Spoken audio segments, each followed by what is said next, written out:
What is happening, YouTube? Fitness influencer, local legend, and overall better person than you, Mitt Molly here, back with another video. In this video today, I'm giving you 3 never before seen bench tips to add 50 pounds to your bench in one day. Y'all know Instagram? Well, fuck that. Today, we're talking Insta gains. And you know me, straight to the point, as always, all information, no bullshit. So let's just start the video. Let's just dive right on into the video. Just like someone could dive right into your computer data if you don't have a VPN. Which is why I'd like to take a brief second to mention today's sponsor. Sellout! Hey! It's called being an entrepreneur, asshole. Listen, Dad's gotta make some cash too.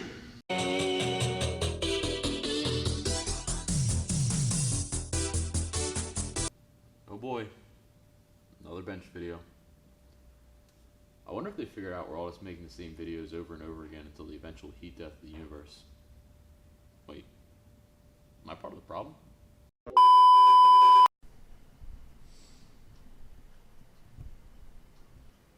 So I solved the autofocus problem. What is up, guys?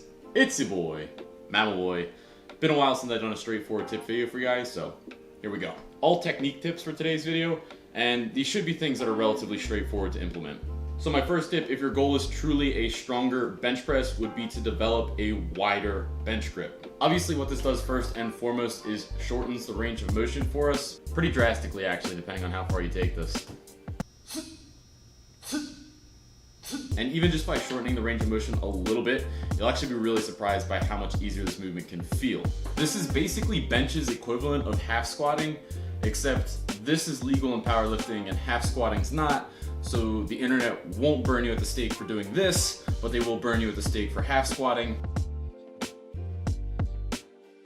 And then what I personally have noticed with wide grip and what I really like about it is I've just got better control over moving the bar through space, if that makes sense. Basically speaking, with my hands wider out, the barbell's not really going to go anywhere that I don't expect it to. When your hands are kind of narrower in, if it dips on you or if it starts to turn on you, it's a bit harder to adjust from the inside of the barbell as opposed to the outside of the barbell. Now, you may be saying, "Ah!" You seeing this right now?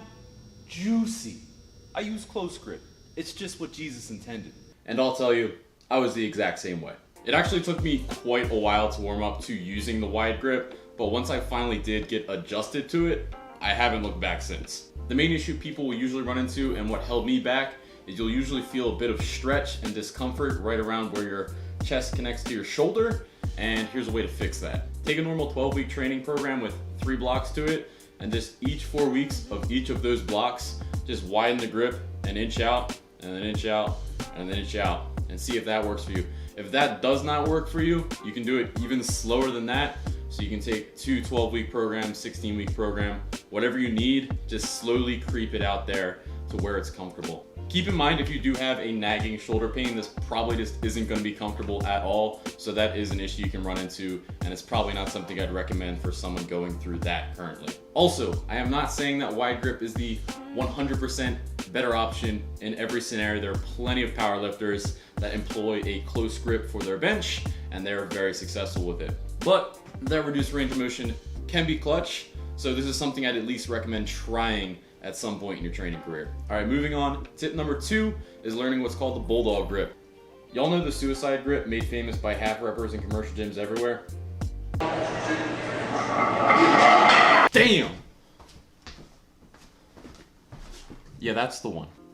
Yeah, so there's a way to do that without increasing your chances of dying while benching. Whether they know it or not, people like the suicide grip because it stacks the barbell nicely over top of your wrist joint, which admittedly can lead to better pressing. Thing is, we can get this exact same benefit from a slightly different grip that also allows us to keep our thumb wrapped around the bar. First thing you're gonna do is take your hands and rotate them inwards towards the barbell instead of grabbing it straight up.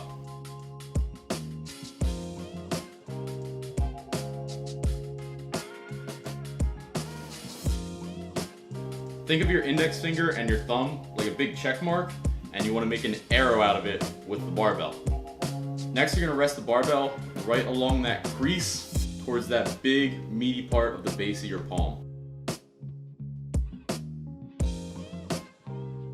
Now that you've got it set, keeping it in this position is what's going to be the weird part. You aren't going to be able to fully grab around the barbell like you would if it was in the middle of your palm, and you're instead going to have to pinch into the bar with the pads of your fingertips.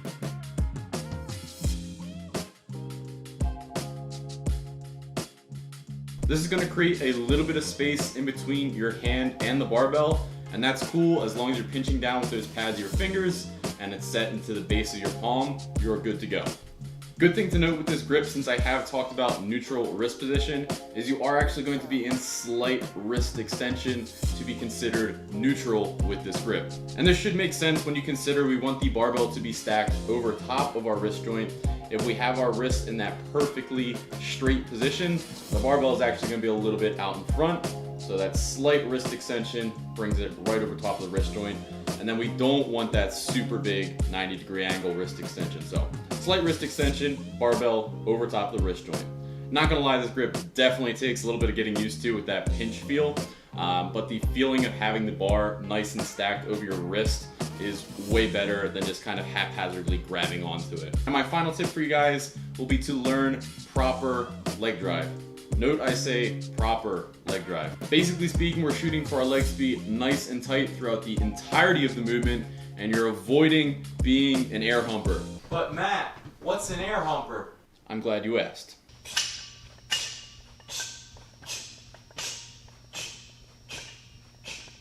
Don't lie, y'all have definitely seen someone that benches like this, or you are the person that benches like this. My problem with this really aggressive style of leg drive is it's a constant relax and then contract cycle, as opposed to being nice and tight and contracted for the entire movement. With this constant relaxing and contracting, you're really relying on that timing to be crisp, and if it's not there, you're most likely going to whiff on your heavier attempts.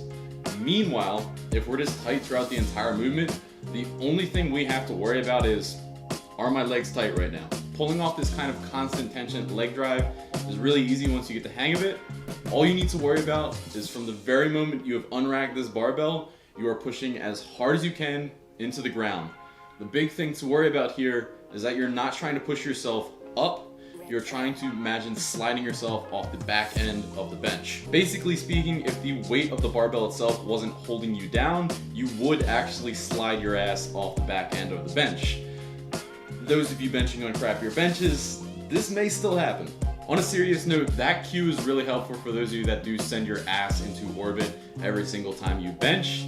Think slide yourself off the back end of the bench instead of driving yourself up. When you think drive yourself up, your ass does have that kind of natural tendency to want to lift up, and it's almost immediately fixed by thinking driving back instead of up. Then the only thing you have to worry about is just maintaining this the entirety of the movement. Think of it this way. You can either maintain that tightness, or you can lift your feet up and let the bench kill you. It's your choice, really. And that'll be it for this video, guys. These are what I'd consider intermediate tips. Once someone has a decent grasp on how to bench press, this is kind of stuff I like to throw at them to get them just a little bit better. Not really groundbreaking stuff, to be quite honest, but in this day and age on YouTube, really what is. If you haven't already been employing this on your bench press though, this is stuff I really do think can help. So I'd definitely go try these out immediately and kind of get the hang of them so they can help you out later down the road. Thanks so much for checking out the video, guys. Thanks so much for stopping by. I really do appreciate you guys checking out the channel. So hope to see y'all in the next video. Catch you later, guys.